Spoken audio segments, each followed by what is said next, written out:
Hello, everyone, you fine people who are watching and or listening. My name is Travis.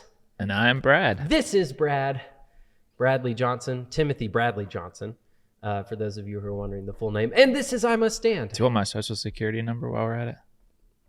If you want to be that vulnerable with people, you go ahead. Which we'll talk to you about, or talk with about. I can't speak. So this is I Must Stand. I Must Stand is more than just a podcast. It's more than a YouTube of just dudes cutting it up. It is a way of being. It is a commitment. So I Must Stand is a resolve to take the responsibility needed to keep not just one, but both. Two. Count them 2 feet, both of them in the game, moving towards the future that is worth living. We help people gain clarity on their aim, and we break the mindset that they are defined by the space between. The I Must Stand mindset is having a constant awareness of the times in one's life that they fall into patterns of victimhood and realizing that taking responsibility is what? It's the only way out. It is the only freaking way out of that miserable pit. That's right. So we provide transformational events and coaching for men, equipping them to take responsibility for their faith, family, body, and business. Business as well. Speaking of business, let's get some important business out of the way at the top of this. Couple invitations for those who are watching and or listening. We just said that we provide coaching and transformational events. So if you are interested in coaching, and if anything in this episode resonates with you, want to let you know where you can find us and where you can sign up for coaching. We are at www.imuststand.com. That's where you can find us and inquire about coaching.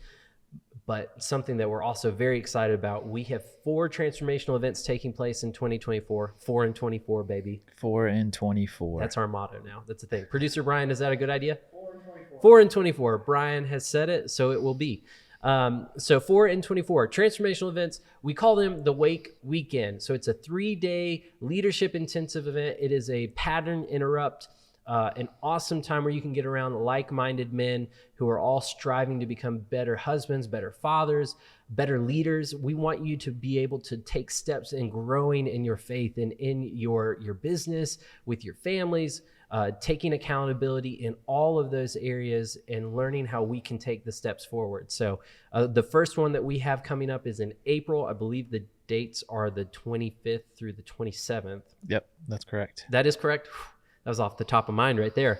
There are a bunch of dates swirling around here, and I pulled those out because those are important dates. They are. And we want you to be there. So, we'd love for you to sign up. You can find out how you can sign up for that at thewakeweekend.com. So, Timothy Bradley. Yes, Travis Michael. Thank you. I feel known. Speaking of feeling known, we're going to talk about what it's like to be fully authentic. We're going to talk about the what it means and the way of being fully yourself, what the pros are, why it can benefit us sometimes to not be that way. Sure. When I say benefit, I mean loosely, what are the payoffs of that? And yeah, it's just a topic. Let's dive into it. So, authenticity. Why does it matter? Authenticity is a way that you can not only be with other people, but it's a way of being with yourself. You know, it's accepting all the parts of yourself and not just the parts that you want to see or that other people want to see, but it's being true to yourself. I mean, we see it in culture, you know, be your own truth. And that's a really weird way to put it if you want to ask me, but you know, being authentic is just that. It's a way of being. It's a way of showing up that is truth. You know, it's shining light on. We talk about our criminal sides. We talk about you know, our good, our bad, our everything in between. It's not leaving any facet of yourself on the table for interpretation. Yeah. We were just talking before we started recording. We were taking a quick lunch break and chatting it up with some people, producer Brian, friend David. So there's producer Brian and friend David. And we were talking about that, like what it means when we are authentic to ourselves and why it's difficult. Like there are parts of us that we judge very harshly. There are parts of us that the things that we judge the harshest, we assume that other people judge harshly as well. So we hide them from other people. Right. We try to hide them from other people. We try to hide them from ourselves. And by that, I mean, we just choose to not engage with it. Sure. Right. Or if we do, it's you stay over there. And the crazy thing, I mean, we're both believers. Like, we can try to hide this stuff from God as if he doesn't already see it. Right. Right.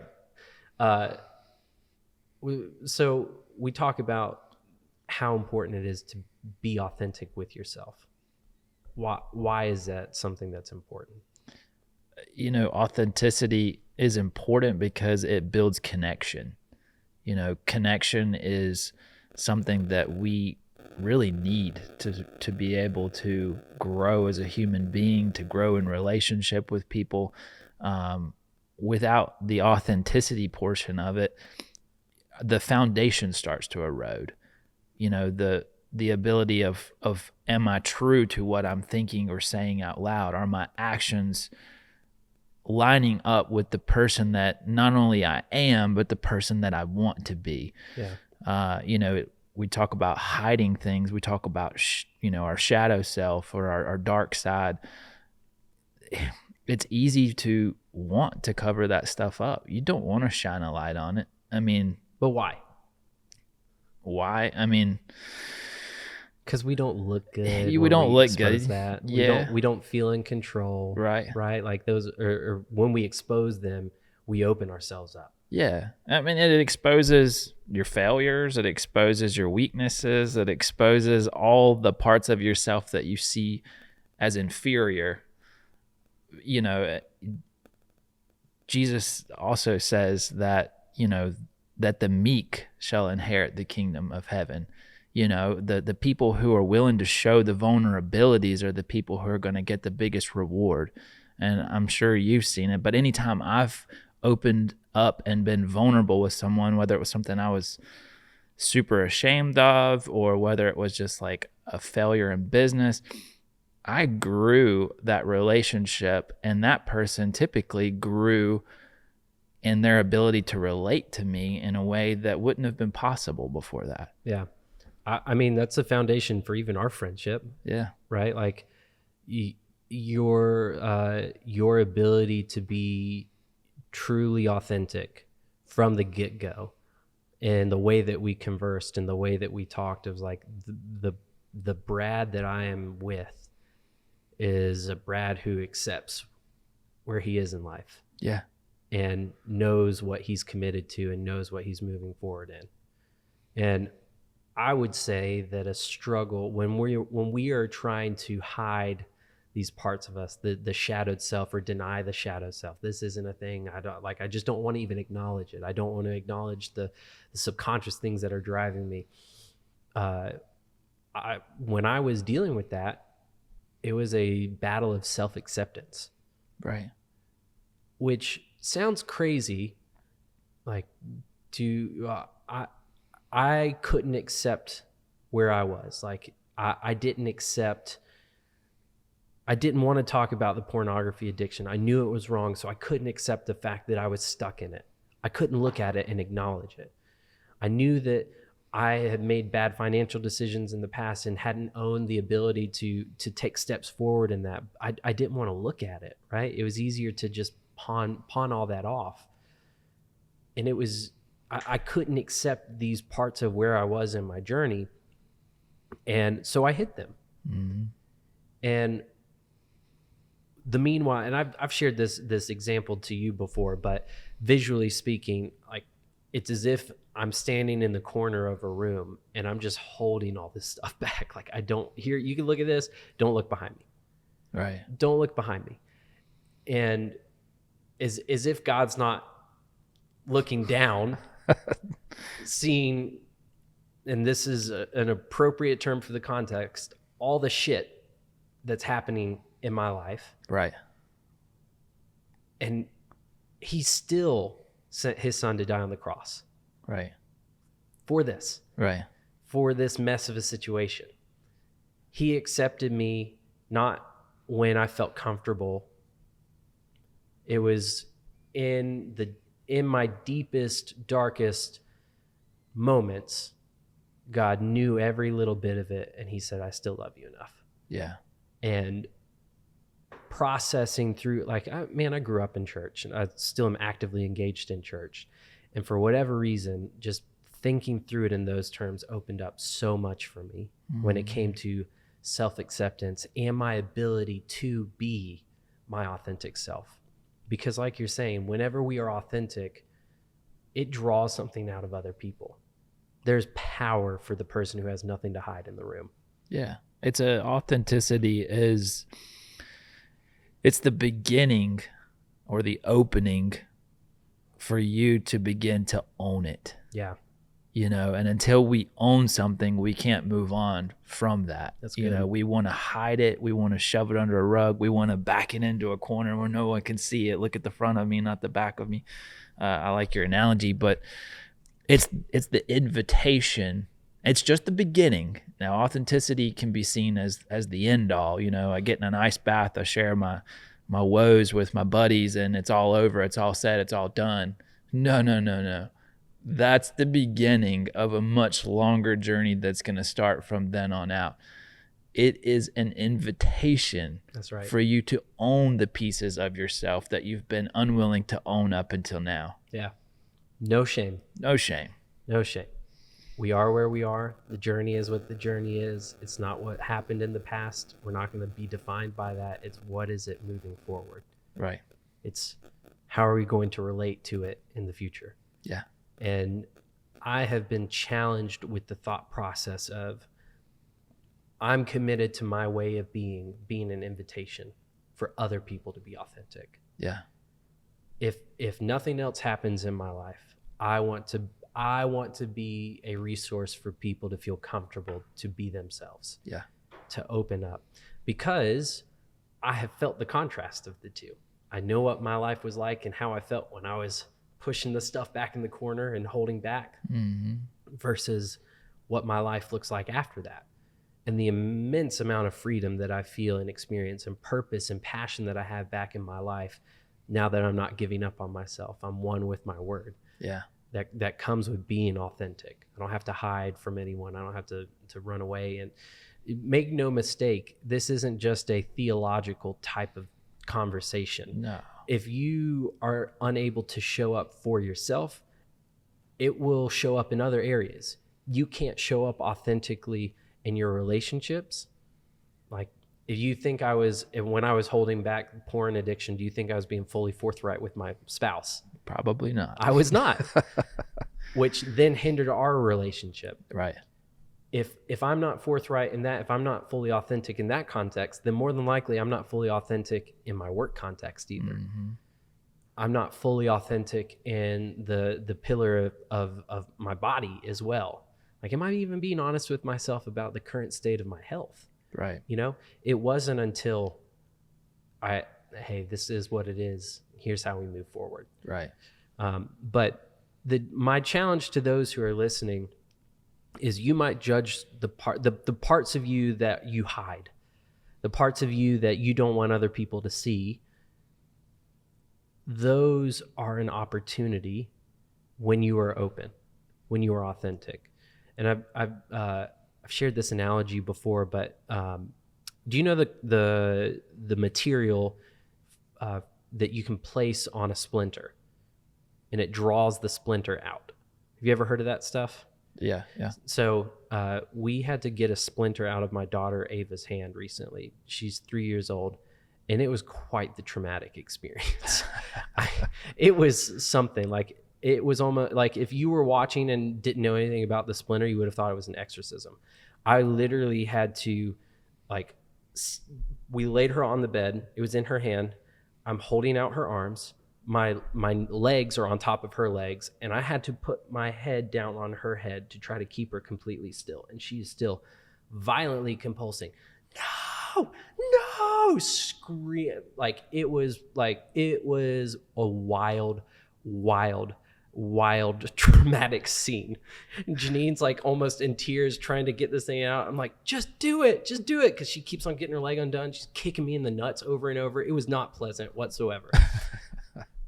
I then find out that there's like this, like there's that material Right.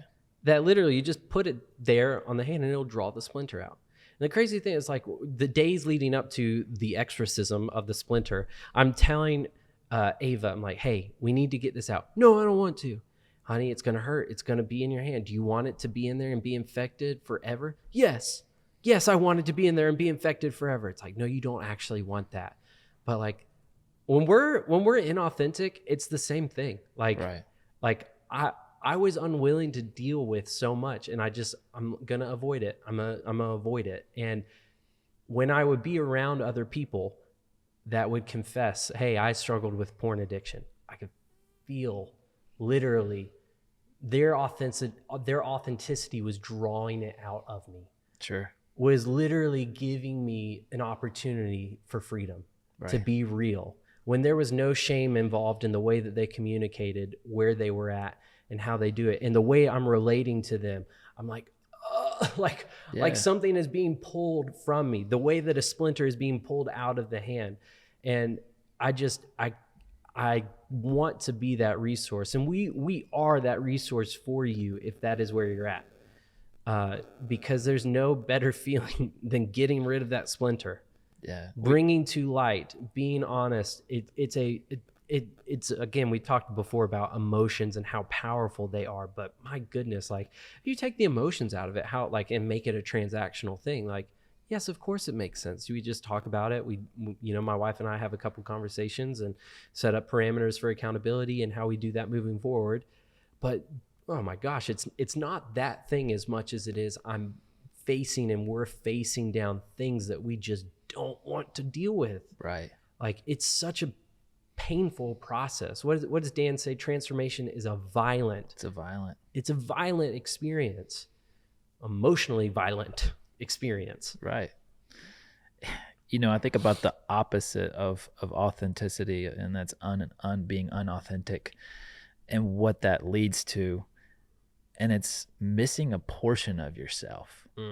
Like, there's a piece of yourself missing in the equation. And what's the one thing, like, as human beings we long for? Like, we long to be like complete, to know ourselves, to like have this sense of wholeness. Yeah. And the tighter we hold onto that inauthenticity, the tighter we hold onto this hole in our humanity, or in our identity. And now we're in a crisis, you know, and this thing is getting blown way out of proportion. It's showing up in areas of our lives that we didn't even know it affected. And there's this collision of sorts that happens. And for what? Like, why? Why choose that? Like, let's bring some awareness to authenticity. Realize what payoffs we've had up until now because of that. Yeah. And let's choose into life. Like, let's choose into being the best versions of ourselves, the most open and honest versions of ourselves that we can. Yeah. And it is so important to bring the framework of the payoffs and the long-term costs. Because we don't do things accidentally. No. It's intentional. Whether you're aware of what you're doing or not is a different topic. Like, both things can be true. You can be unaware of something that you are intentionally doing. Sure. That's how powerful the subconscious is. And to help someone navigate and make clear change, why does this keep happening to me, to why do you keep doing this to yourself? Right. Like, if you were doing this on purpose, what would you be getting out of it? If you were intentionally withholding yourself, some people might be like, I'm not doing that. But if you were doing it on purpose, right. What would you gain? Yeah. So, I mean, even that's a great question for you to, as you're listening or watching, like, think through that in your mind for a moment. Like, what do you gain from hiding from yourself? Right. What do you gain from hiding from your spouse? What do you gain from hiding away in your work environment? Like, what are the pros that come with that? Because there are pros to it. Sure. You have absolute control. Yeah. And the pros, you see them like, I look good, I feel good. Right. They think I'm this way. Right. You know that. But there is a piece of yourself when you sit at home at night in bed, thinking back on your day. There is a piece of yourself that has been withheld from your coworkers, from your spouse, from your family. There is a piece of yourself that is locked away. And there is not a worse feeling in the world than that. Yeah, it's are you willing to risk the 90% for the 100%? Right. Like at some point, the 100% being fully known is worth it. And it's worth losing what you currently have. Because that's the fear, right? We've talked before about the spacesuit. When, we anticipate being authentic will bring up tough conversations. Sometimes they do. And we don't want to deal with those. So we jump into the spacesuit. Right. And the spacesuit is where we're getting all the payoffs, right? Sure. And, the choice to come out of the spacesuit is acknowledging where is the inevitable future of me staying here? Yeah. What does Dan say? You bring the cat in the room. You got to bring the cat in the room. What happens if I stay in this spot? For me, and when I was dealing with porn addiction, it's like I could live the rest of my life trying to hide this. Yeah. And in my mind at the time, worst case, they find out. Best case is that I can keep it hidden, and then when we get to heaven, she'll forgive me about it. Like, take it to the grave, and then we'll deal with it with where forgiveness is abounding, right? I assume that you had options. I had options at that point. I assume that heaven is a great place to deal with that stuff. However, like the risk, the miserable feeling of knowing that I am not 100% myself with the person that I would claim knows me the best and most authentic to. Yeah. Like, it's good. We had a good marriage. Yeah. But it would never be great. Yeah. Was I willing to risk? Because every opportunity looks like a threat. Right. Right. An opportunity for something new, an opportunity for a new type of communication, a new type of marriage with my spouse. Literally, at some point, the risk was worth the reward. Sure. Because I can't stay in the spot because, again, that withholding is miserable. Miserable, man. Ain't nobody want to be there. Yeah. Well, I mean, you do until you realize what you miss out on when you decide to leave it. Right. So what? What are we doing for the guys who are listening to this and they're like, okay, that's me. Like, I'm not being honest with myself. I'm not being honest with my spouse. I got stuff I need to deal with. So hopefully we're giving you a little bit of courage to be able to come out of your shell in a way that you can ask yourself the questions of, what is this costing me? What is this inauthenticity costing me? Have I looked at the real, what's on the line? Like what's the part that I've left on the table up until now, and what type of reward is on the other side of being authentic?